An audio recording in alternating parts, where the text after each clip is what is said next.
Personne ne se fait d'illusions. Des images comme celle-là, avec une fréquentation touristique au zénith, ce n'est pas demain qu'on va les revoir. Mais la question, c'est de savoir si l'on ne peut pas imaginer une saison touristique à minima.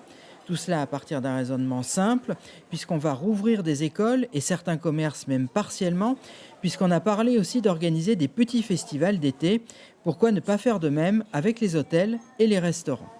Depuis plusieurs jours, je suis sollicitée par de nombreux restaurateurs qui me disent qu'ils sont en train d'essayer de s'organiser, de faire tout un tas de propositions afin de permettre justement de réouvrir dans les meilleures conditions pour tout le monde. Donc écoutons-les et ne sacrifions pas, j'allais dire, tout un secteur si on peut l'éviter. Donc la première raison, c'est pas juste économique, mais c'est aussi une espèce de logique.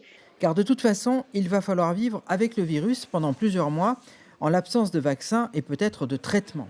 Le secteur de la restauration et de l'hôtellerie ne peut pas s'arrêter comme ça, sans voir aucun horizon, aucune date de réouverture possible. C'est ce flou que certains élus veulent voir se dissiper.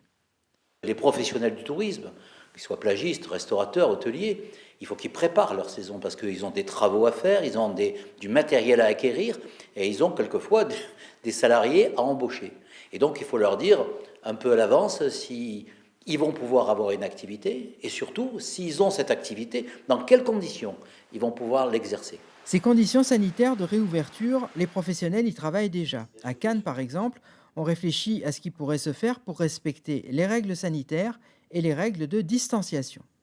Ça peut être bien sûr par le biais d'une charte qui contiendrait différentes dispositions, bien entendu les mesures barrières, mais au-delà de ça, peut-être des précautions supplémentaires. La préfecture des Alpes-Maritimes indique de son côté que tout cela n'est pas encore à l'ordre du jour et que les restaurants, les hôtels et les plages ne rouvriront que lorsque le gouvernement le décidera.